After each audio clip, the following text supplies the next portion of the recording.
성경 55페이지에 있습니다. 마가복음 2장 13절로 17절 말씀. 제가 한 절, 여러분이 한 절, 마지막 17절은 같이 읽겠습니다. 예수께서 다시 바닷가에 나가심에 큰 무리가 나왔거늘 예수께서 그들을 가르치시니라.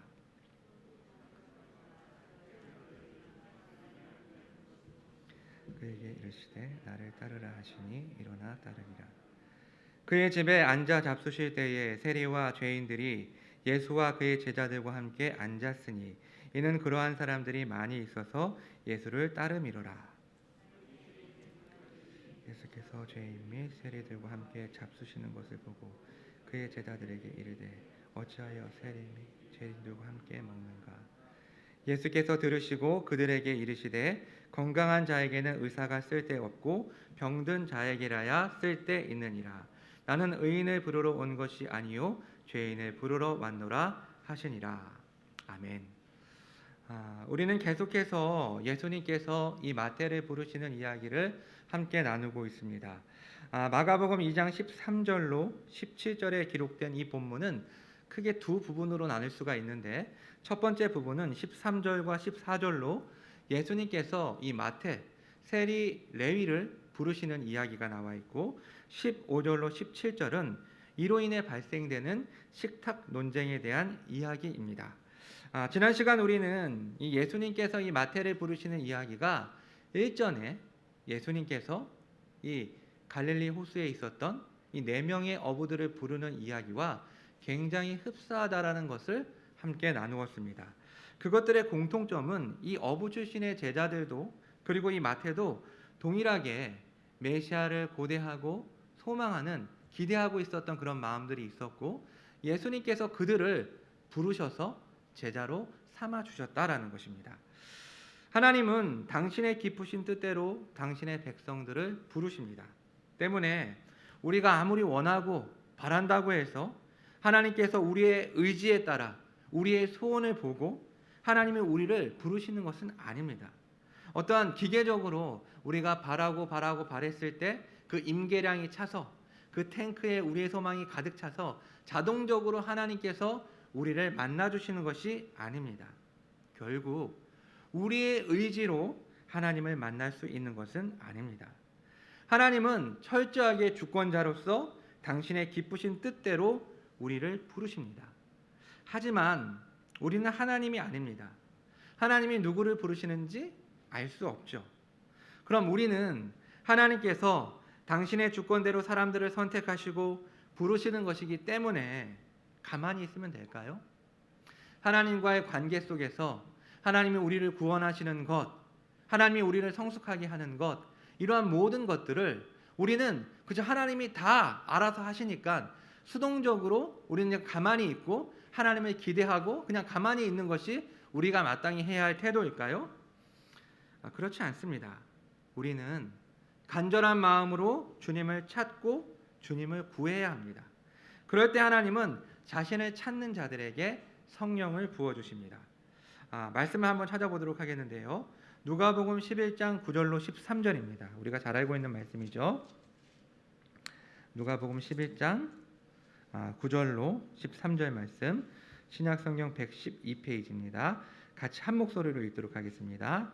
내가 또 너희에게 이르노니 구하라 그러면 너희에게 주실 것이요 찾으라 그러면 찾아낼 것이요 문을 두드리라 그러면 너희에게 열릴 것이니 구하는 이마다 받을 것이요 찾는 이는 찾아낼 것이요 두드리는 이에게는 열릴 것이니라.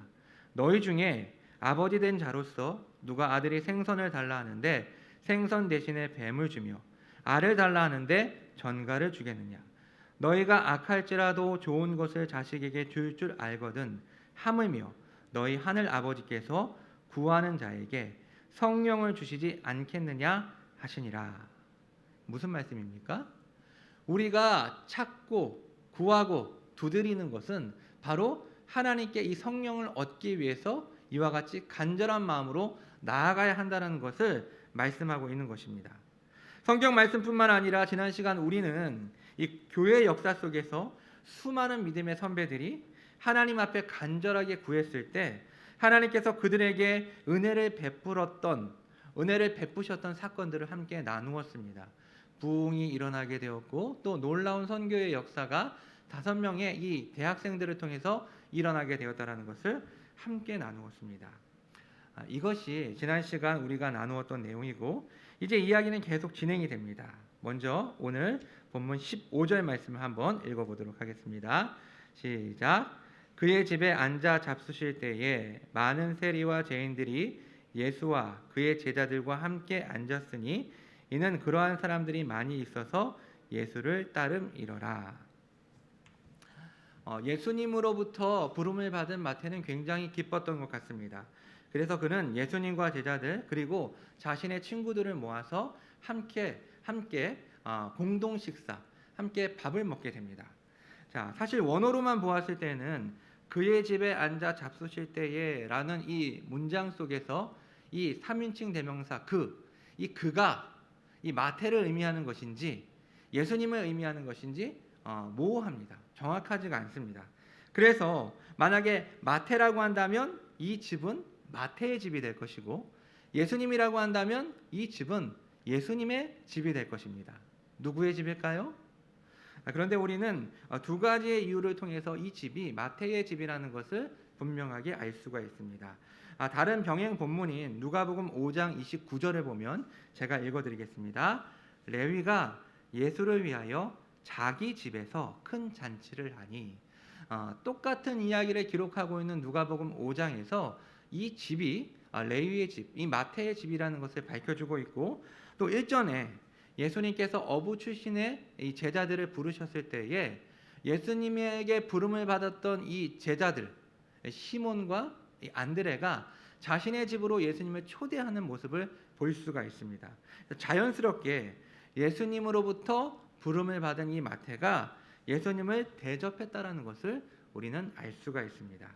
또한 오늘 15절을 보면 예수와 그의 제자들과 함께 앉았으니 라고 말씀하고 있는데요. 이 마가복음 전체에서 이 제자라는 단어가 여기서 처음으로 등장을 하게 됩니다. 이 단어는요, 당시 예수님을 따랐던 이 무리들과 반대되는 단어입니다. 수많은 사람들이 예수님을 따랐죠. 그 가운데는 무리가 있었고 또 제자가 있었습니다. 그런데 오늘 전체적인 문맥 속에서 이 예수님의 제자들은 예수님을 따르는 사람, 그리고 예수님과 함께 밥을 먹는 사람, 식탁 교제를 하는 사람이라는 것을 우리는 알 수가 있습니다. 그리고 이 공동의 식사 자리에는 또 어떠한 사람들이 있었습니까? 당연히 초대를 받은 예수님과 예수님의 제자들, 그리고 오늘 이 잔치의 호스트라고 할 수 있는 마태가 있었겠죠. 그리고 오늘 본문에 보면 많은 세리와 죄인들이 예수님의 일행과 함께 앉았다라고 말하고 있습니다. 그렇다면 여기에서 지금 말하고 있는 이 세리와 죄인은 과연 누구일까요? 결론적으로 이야기하자면 이 세리와 이 죄인은 같은 부류의 사람을 언급하고 있는 것입니다. 예수님 당시에 이 유대 사회에서 이 죄인이라는 사람들은 모세의 율법을 어긴 사람들을 죄인이라고 불렀고, 그리고 또 세리는 부정직하게 과도하게 세금을 매김으로 사람들을 고통스럽게 하고 또 로마의 앞잡이가 되어서 직업적으로 율법을 어기는 사람들을 세리라고 했습니다. 그래서 오늘 본문에서 이 세리와 죄인은 동일한 부류의 사람을 일컫는 다른 표현이라고 할 수가 있어요. 좀 더 세분화해서 설명을 한다면 죄인이 더 큰 범주의 이 개념이고 세리는 이 죄인 가운데 한 부분이라고 말할 수 있습니다. 그렇다면 굳이 죄인이라고 하면 되지 왜 세리와 죄인이라는 표현으로 이렇게 말씀을 기록한 것일까요? 히브리 문법상 이 작은 부분에서 이 전체 부분을 말하는 것은 결국에는 이 전체의 개념을 부각시키는, 강조하는 그런 표현법입니다. 그러니까 이러한 표현을 통해서 마태와 그의 지인들이 이 죄인이라는 것을 강조하고 지금 예수님이 당시 이 죄인들과 함께 밥을 먹고 있다라는 것을 강조하기 위해서 그냥 죄인이라고 기록한 것이 아니라 세리와 죄인들이라는 강조법으로 이러한 명칭이 쓰여지게 된 것입니다. 그리고 바로 이 문제 때문에 논쟁이 시작됩니다. 갈등이 시작되는 것이죠. 16절 말씀 한번 읽어볼까요? 시작. 바리새인의 서기관들이 예수께서 죄인 및 세리들과 함께 잡수시는 것을 보고 그의 제자들에게 이르되 어찌하여 세리 및 죄인들과 함께 먹는가? 이전에는요, 밥을 먹는 것이 문제가 되지 않았습니다. 마가복음 1장 29절로 31절을 보면 예수님은 어부들을 부르고 난 이후에 시몬과 안드레의 집으로 가게 되었고, 시몬과 안드레의 집에서 이 시몬의 장모의 열병을 고쳐주었고, 또 이 장모의 수종을 받게 돼요. 거기에서 밥을 먹었다라는 기록은 없는데 우리는 충분히 그곳에서 함께 식사를 했다라는 것을 짐작할 수가 있습니다. 그런데 그곳에서는 아무런 문제가 없었죠. 하지만 오늘은 지금 시비를 거는 무리들이 나타나게 된 것입니다. 왜 그랬을까요? 바로 예수님과 함께했던 이 식탁 친구들 때문에 시비가 붙은 것입니다. 시비를 건 사람들, 이것을 문제시했던 사람들은 과연 누구였습니까? 오늘 본문을 보면 바리새인의 서기관들이라고 말하고 있습니다. 바리새인의 서기관들. 바리새인이면 바리새인이고 서기관이면 서기관이지 왜 굳이 바리새인의 서기관들이라고 했을까요? 먼저 이 바리새인, 우리에게 익숙한 그런 사람들 아닙니까? 이 바리새인이라는 이 사람들은 직업의 명칭이 아니라 이 바리새인이라고 하는 단체, 이 종파에 가입된 사람들을 의미합니다. 이 사람들은 각자 자신의 그런 직업을 가지고 있었고 직업을 갖고 있는 사람이었는데 이 바리새파라고 하는 종파에 그냥 소속된, 거기에 내가 투신하겠다라고 결의한 그런 사람들이었던 것이죠. 자, 그런데 오늘 본문에서 바리새인의 서기관들이라는 이 말은 이 바리새인이라는 종파에 소속된 직업이 서기관이었던 사람들, 즉 율법을 필사하고 율법을 전문적으로 연구하는 사람들 가운데 이 바리새인이었던 사람들이 지금 이 현장에 있었던 것이죠. 결국 이 사람들도 그냥 바리새인인 거죠. 자, 그렇다면 이 바리새인들은 어떠한 일을 했습니까? 그들은 엄격하게 율법을 연구하고 또 장로들의 유전을 만들어서 그것을 전수하려고 노력했습니다. 그리고 세 번째로 그들은 성전에서 이 제사장들에게만 적용되었던 이 정결법을 스스로 지키려고 굉장히 노력을 했어요. 그러니까 이 사람들은 굉장한 종교적인 열심을 가지고 있었던 사람들이에요. 굳이 하지 않아도 될 것까지 하는 사람들이 바로 이 바리새인들이었습니다. 이들은 특별히 정결법에 대한 어떠한 자신들만의 확신을 갖고 있었기 때문에 자신들이 이 정결법을 만들어서 그것을 지키려고 노력을 했고, 또 이 정결법에 따라서 사람들을 두 부류로 나누었습니다. 어떠한 사람들로 나누었느냐? 땅의 사람들과 신뢰할 만한 사람들로 나누었던 것이죠. 이 땅의 사람들은 어떠한 사람들입니까? 자신들이 만든 정결법을 지키지 않는 사람들을 땅의 사람. 신뢰할 만한 사람들은 어떤 사람들입니까? 자신들이 만든 이 정결법을 지키는 사람들을 신뢰할 만한 사람들이라고 지칭을 했습니다. 그렇다면 이 바리새인들은 누구랑 식사를 했을까요? 여러분이 생각하는 그 사람들, 바로 신뢰할 사람들과만 함께 식사를 했습니다. 땅의 사람들과는 함께 식사를 하지 않았습니다. 이러한 이해 속에서 그렇다면 바리새인들은 왜 예수님의 이 공동 식사를 문제 삼은 것일까요?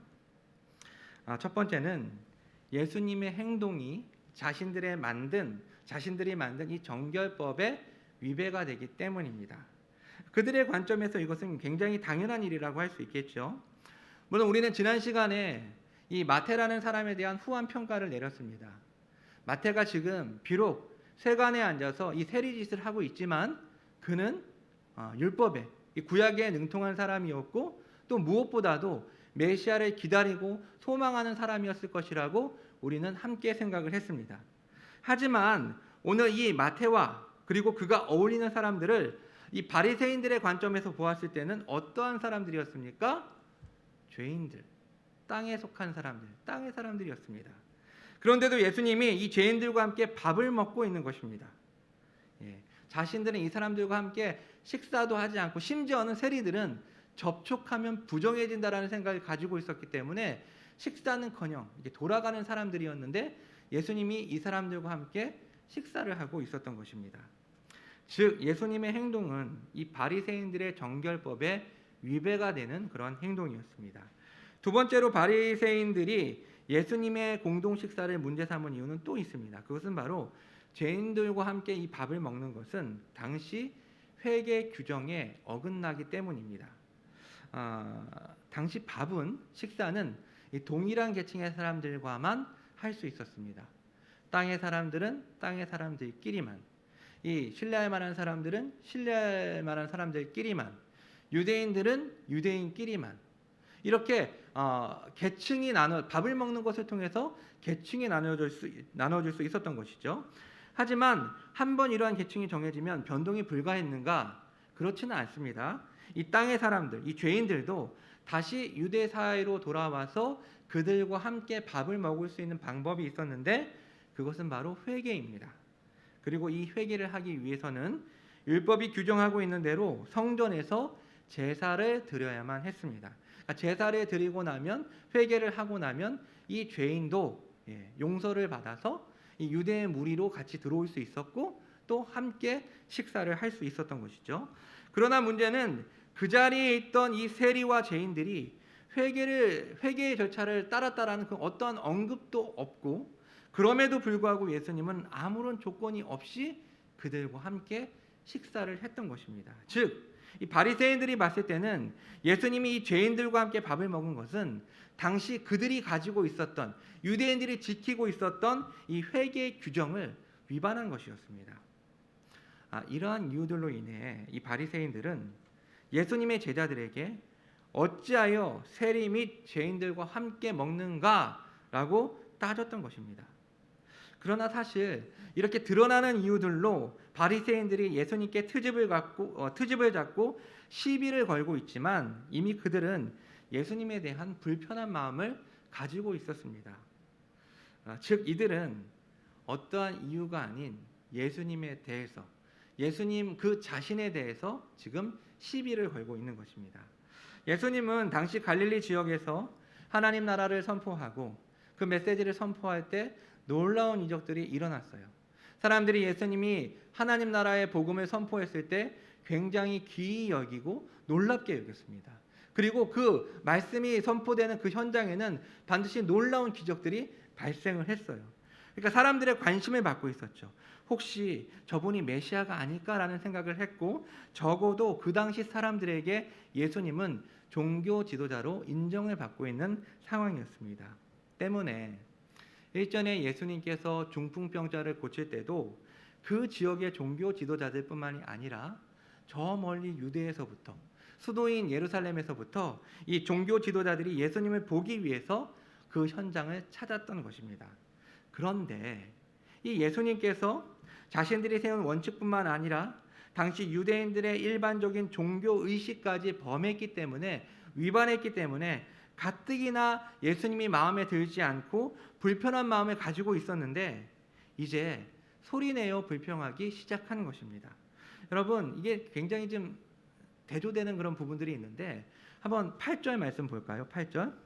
중풍병자를 고칠 때 예수님께서 이 중풍병자를 고치기 전에 무슨 말씀을 하시냐면 작은 자야 내 죄사함을 받았느니라 라고 이야기했을 때 이 종교 지도자들이, 바리새인들이 어떠한 마음을 품었습니까?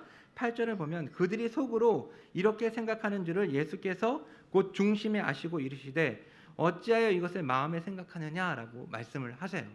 그러니까 이때만 하더라도 자신들이 불편한 마음을 갖고 있었지만 그것을 표출하지 않고 속으로 생각했던지 아니면 자기네들끼리 수군거리는 정도였었는데 이제 자신들의 감정을 표출하기 시작한 것이죠. 이의를 제기하고 지금 시비를 걸고 있는 것이에요. 그러니까 이 종교 지도자들과 예수님 사이에 갈등이 점점 고조되고 있는, 상승되는 분위기가 계속해서 나타나는 것을 우리가 문맥을 통해서 볼 수가 있습니다. 이제 예수님께서는 이 바리새인들의 시비를 듣고 답변하십니다. 17절 말씀 읽어보겠습니다. 예수께서 들으시고 그들에게 이르시되 건강한 자에게는 의사가 쓸데없고 병든 자에게라야 쓸데있느니라. 나는 죄인을 부르러 온 것이 아니요 의인을 부르러 온 것이 아니요 죄인을 부르러 왔노라 하시니라. 예수님의 이 말씀은 두 부분, 두 문장으로 나눌 수가 있습니다. 첫 번째 문장은 건강한 사람은 의사가 쓸데없지만 병든 사람에게는 필요하다라는 것과, 두 번째 문장은 나는 의인을 부르러 온 것이 아니라 죄인을 부르러 왔다라는 것이 바로 그 내용입니다. 각각의 의미를 한번 살펴보도록 하겠습니다. 먼저 첫 번째 문장은 예수님께서 이 자신의 행동을 변호하시기 위해서 지금 비유를 사용하고 있습니다. 여기서 그래서 의사는 누구를 의미합니까? 예수님을 의미하는 것이고, 병든 사람들은 죄인들, 땅의 사람들을 의미하는 것이고, 건강한 사람들은 바리새인들, 즉 문제를 제기한 시비를 걸고 있는 사람들을 의미합니다. 결국 이 첫 번째 문장은 두 번째 문장과 자연스럽게 연결이 됩니다. 두 번째 문장에서 예수님은 바리새인들의 시비에 자신의 소명을 들어서 응수하십니다. 내가 온 이유, 내가 온 목적은 이것이다 라고 말씀하고 있는 것입니다. 두 번째 문장에서 예수님은 자신의 소명을 어떻게 밝히고 있습니까? 나는 의인을 부르러 온 것이 아니라 죄인을 부르러 왔다. 나는 의인을 부르러 온 것이 아니라 죄인을 부르러 왔다라고 말씀을 하십니다. 그런데 이 문장을 가만히 들여다보면, 이 문장만 따로 떼어서 생각을 해보면 예수님도 이 바리새인들과 똑같은 사람처럼 보입니다. 왜 그럴까요? 차별하는 거죠. 이 바리새인들은 어떠한 차별을 하고 있었습니까? 밥을 먹는데 땅의 사람들과는 먹지 않고 신뢰할 만한 사람들과만 식사를 했어요. 철저하게 자신들의 기준을 가지고 차별하고 그 사람들과 함께하지 않았어요. 그런데 이 문장만을 놓고 보면 예수님도 똑같이 의인들은 버리고 죄인들만 취하는 것처럼 보여지는 것이죠. 우리는 이것을 어떻게 이해할 수 있을까요? 차근차근 이 내용을 한번 정리해 보도록 하겠습니다. 오늘의 호스트는 누구입니까? 마태예요. 마태는 자신의 집에 상을 차리고 예수님과 자신들의 지인을 초대했습니다. 사실 예수님께서는 이 마태의 초대를 받아서 그 잔치에, 그 공동 식사의 자리에 함께 하셨지만, 엄밀하게 얘기한다면 예수님은 그 식탁의 자리로 사람들을 초대하고 있습니다. 사실 유대인들에게 있어서 이 식사라는 개념, 함께 밥을 먹는다라는 이 개념은 특별한 의미가 있습니다. 우리는 이 밥을 언제 먹죠? 집사님 다음 주에 한번 식사 한번 해요 라고 이렇게 인사하는 것은 우리로서는 그냥 간단한 인사라고 생각할 수 있지만, 함께 밥을 먹는다, 공동 식사를 한다라는 것은 이스라엘 사람들에게 언약과 같은 특별한 관계를 맺은 사람들이 하는 것이 바로 공동 식사였습니다. 그래서 구약에서 이스라엘 백성들은 하나님과 언약을 맺고 그것을 기념하기 위해 함께 식사를 했고, 결혼을 했을 때 식사를 했고, 또 전쟁에서 승리했을 때 그 기쁨과 은혜를 나누기 위해서 함께 공동 식사를 했습니다. 그러니까 유대인들은 함께 식사를 하는 것이, 비록 자신들이 그 상을 차렸을지라도 이 상은 하나님과 함께하는 식사, 내지는 하나님께서 우리에게 차려주신, 하나님께서 우리에게 제공해 주신 식탁이다, 식사다라는 그런 이해가 있었습니다. 때문에 예수님은 비록 초대를 받아서 그 자리에 가셨지만, 예수님은 하나님으로서 그리고 종말의 메시아로서 상을 차려놓고 그 식탁의 자리로 사람들을 초청하고 있는 것입니다.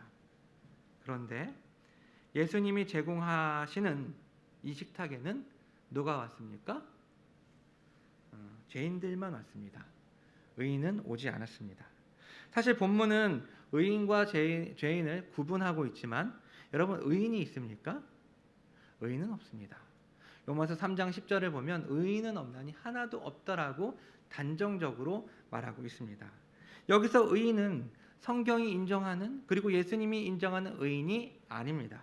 여기서 의인은 자신의 의를 주장하면서 예수님을 필요로 하지 않는 사람, 율법의 본인을 생각하지 못하고 율법의 형식 속에 갇혀서 자신이 하나님이 아님에도 불구하고 사람들을 임의로 구분하고 차별했던 이 바리새인들을 의인이라고 말하고 있습니다. 그러니까 오늘 본문 17절은 예수님이 누구에게 한 말씀입니까? 시비를 걸던 의인, 예수님을 필요로 하지 않는 의인, 자신이 하나님처럼 다른 사람들을 판단하는 의인을 향해 하신 말씀입니다.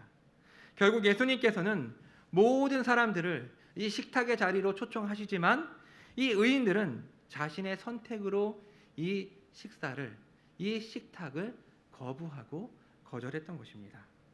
이제 좀 말씀을 정리해 보도록 하겠습니다.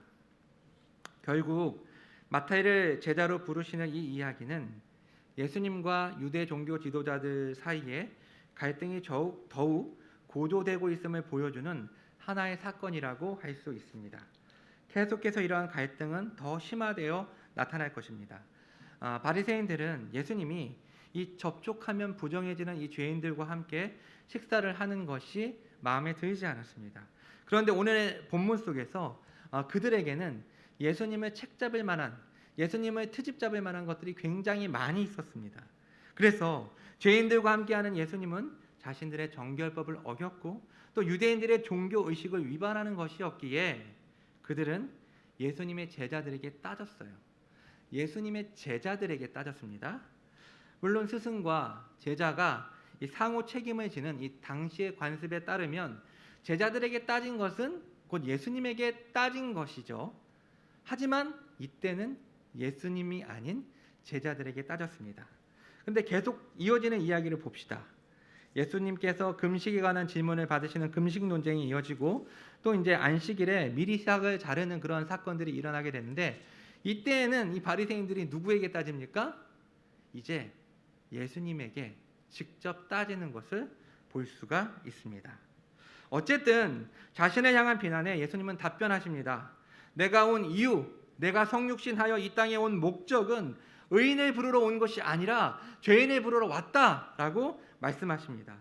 예수님은 죄인을 부르기 위해 이 땅에 오셨습니다.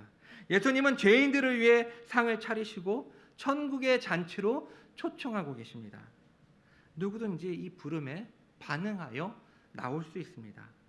하지만 자기 스스로 의인이라고 생각하는 사람, 하나님께서 우리에게 율법을 주신 그 본의를, 그 본래의 의미를 깨닫지 못하고 여전히 율법의 껍데기 속에서 그것을 지키기에 급급하고 그 잣대로 다른 사람들을 판단하고 정죄하는 그 의인들은 예수님의 이 초청을 자신 스스로 거부하는 것입니다.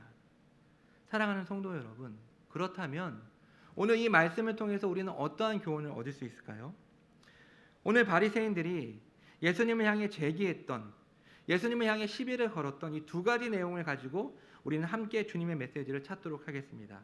그 두 가지가 무엇이었습니까? 첫 번째는 예수님께서 자신들의 정결법, 자신들이 만든 이 정결법을 어겼다라는 것.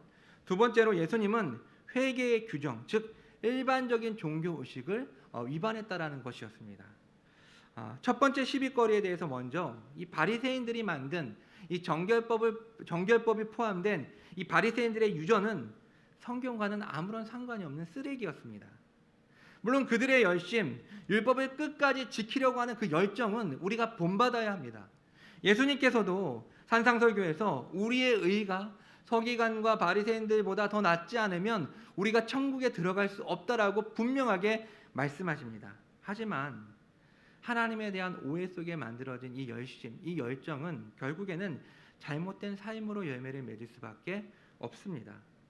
유대인들은 하나님께서 주신 계명을 철저하게 지키기 위해 자신의 임의로 그 계명을 확장해서 지켜야 할 규칙들을 만들기 시작했습니다. 그래서 안식일에 해서는 안 되는 일 39가지 등 이런 모든 규례들을 성경에서 더 확장시켜서 만들고 그것을 철저하게 지키기 시작했습니다. 예를 들면 바느질하는 것, 밭 가는 것, 이거는 안식일에 노동을 하지 말라고 했으니까 충분히 납득하고 이해할 만한 내용들이죠. 반죽을 하고 빵을 만드는 일, 그리고 재미있는 것은 불을 켜고 불을 끄는 것, 이것도 이 39가지 가운데 하나예요. 제가 직접 경험해 본 바는 아니지만 예전에 교수님한테 들었던 이야기인데 유학 시절에 자기 집 옆집에 유대인들이 살고 있었는데 금요일 날 저녁이 됐는데 초인종이 울려서 나가봤더니 그분들이 방문을 한 거예요. 좀 도와주십시오. 어떠한 걸 도와드릴까요? 불을 좀 켜야 되는데 와서 좀 우리 집에 와서 불을 켜달라는 거예요. 아니 그냥 켜시면 되지 않습니까? 그랬더니 자기들은 못 켠대요. 왜? 이 스위치를 올리는 것은 노동이기 때문에 이미 금요일 날 해가 떨어짐으로 안식일은 시작됐고 자기들은 노동을 하면 안 되기 때문에 그걸 켤 수 없어서 옆집에 가서 불을 켜달라고 요청을 한 거죠. 말도 안 되는 이야기죠. 이러한 계명들을 만들어서 그것을 지키면서 철저하게 지키기를 위해서 노력하는 것. 여러분, 이렇게 함으로써 하나님이 기뻐하실까요? 하나님이 이것들을 보면서 아 정말 너희들 열심히 내 말에 따라 순종하고 있구나라고 이들을 칭찬하실까요? 결국 이러한 행위 종교는 필연적으로 자신의 의를 쌓을 수밖에 없고 하나님 앞에 나아갈 때 그 의를 들고 나아갈 수밖에 없습니다. 그래서 하나님 앞에 나아갈 때 그들의 기도는 어떠한 것들이었습니까? 누가복음 18장 11절로 12절을 보면 이런 말씀이 있습니다. 잘 알고 있는 말씀이죠. 바리새인은 서서 따로 기도하여 이르되 하나님이여 나는 다른 사람들 곧 토색, 불의, 간음을 하는 자들과 같지 아니하고 이 세리와도 같지 아니함을 감사하나이다. 나는 일해에 2번씩 금식하고 또 소득의 12조를 드리나이다 하고 결국 예수님은 계속되는 이야기들을 통해서 바리새인들과 이 문제를 가지고 논쟁을 하고 예수님은 자신의 공생애를 통해서 이 바리새인들이 만든 이 유대인들이 만든 이 종교적인 쓰레기들을 정리하시고 처리하시는 것이 예수님의 사역 가운데 하나였던 것입니다.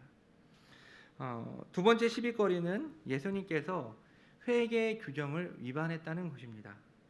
유대인들의 이 종교적인 전통에 따르면 죄인의 회개는 성전에서 제사를 통해서 할 수 있었습니다.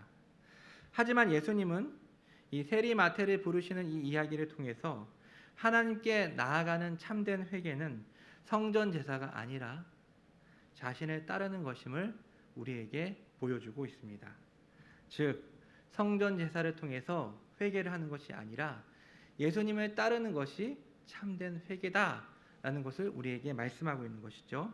때문에 쇠관에 앉아있는 죄인 마태에게 나를 따르라 라고 말씀을 하셨고 또 마가복음 1장 15절에서 이르시되 때가 찼고 하나님의 나라가 가까이 왔으니 회개하고 복음을 믿으라 라고 말씀하신 후에 갈릴리 호수로 나아가 이 어부들을 향해 나를 따르라 내가 너희를 사람을 낚는 어부가 되게 하리라 라고 말씀하시면서 그 사람들을 부르셨던 것입니다. 곧 이것은 회개하고 하나님 나라에 참여하는 것은 바로 자신을 따르는 것임을 우리에게 보여주시는 것입니다. 사랑하는 성도 여러분, 뭔가를 해내는 것, 뭔가를 이루는 것, 뭔가를 할 수 있는 것은 우리를 영원한 생명으로 인도할 수 없습니다. 철저하게 주의를 빼먹지 않고 예배를 드리는 것, 수입의 10원까지 계산을 해서 11조를 드리는 것, 해마다 연초에 3일 동안 금식하면서 하나님 앞에 기도하는 것, 맥체인 성경 읽기표를 놓고 빠짐없이 날짜를 지어가면서 성경을 읽는 것, 새벽 기도회를 철저하게 지키는 것, 다양한 봉사를 교회를 위해서 열심히 하면서 교회를 섬기는 것, 이것뿐만 아니라 엄청나게 많은 것들, 우리가 할 수 있는 것들이 있죠. 여러분, 지금 제가 열거한 것들이 좋은 것입니까? 나쁜 것들입니까? 다 좋은 거예요. 교회를 위해서, 개인을 위해서도 다 필요한 것들입니다. 하지만 이 모든 것들이 하나님을 사랑하는 마음이 없는 의지와 노력에 따른 행위라면 이것들은 곧 장로의 유전이며 또 하나의 종교적 쓰레기에 불과합니다. 하지만 문제는 우리들의 눈에는 이런 것들만 보이죠. 그래서 이런 행위들을 하면서 자신이 지금 신앙생활을 잘하고 있다라고 착각을 하고 적어도 내가 저 옆에 있는 사람들보다는 좀 낫지 않은가라는 그런 착각 속에서 신앙생활을 하고 있습니다. 또 다른 사람이 이렇게 철저하게 행하는 것을 보면 정말 엄청난 신앙을 가진 분이로구나 라는 그런 착각을 하게 됩니다. 여러분이 하나님 앞에 이와 같은 행동을 하는 이유는 무엇입니까? 왜 하나님 앞에 열심으로 나아가고 있습니까? 하나님의 은혜에, 하나님의 사랑에 대한 보답, 그 은혜에 대한 감사로서 비록 내가 가진 건 없지만, 내가 부족하지만 하나님을 위해 내가 이렇게 살겠습니다라는 헌신과 기쁨으로써, 감사로서의 행위가 아니라면 이것은 우리가 만들어내는 또 하나의 장로의 유전, 오늘날의 장로의 유전이라고 할 수 있습니다. 참된 회개는 기도 시간에 눈물을 뿌리며 소리치며 기도하는 것이 아닙니다. 참된 회개는 바로 예수 그리스도를 따르는 것입니다. 예수님은 오늘 말씀을 통해서 식탁의 자리로, 이 식사의 자리로 우리를 부르시고 우리를 초청하고 있습니다. 하지만 이 사실을 모르는 사람, 여전히 자신이 의인인 사람은 예수님의 이 부름을 듣지 못합니다. 귀를 기울여 보십시오. 여러분을 부르시는 예수님의 음성이 들리십니까? 기도하겠습니다. 거룩하신 하나님 아버지, 세리 마태를 부르시는 이야기를 통해서 예수님께서 의인을 부르러 오신 것이 아니라 죄인을 부르러 오셨다라는 이 말씀을 듣게 됩니다. 하나님, 죄인을 부르기 위해서 이 땅에 오셨다라는 이 말씀이 우리에게 큰 위로가 됩니다. 주님, 우리를 불쌍히 여기시고 우리가 주님으로부터 받은 이 구속의 은혜를 통하여 기뻐하고 감사하고 하나의 메마른 종교 행위, 종교 활동을 하는 것이 아니라 아버지 하나님 앞에 감사한 마음으로 나아가며 기쁜 마음으로 반응하는 우리의 모든 신앙생활이 될 수 있도록 인도해 주시옵소서.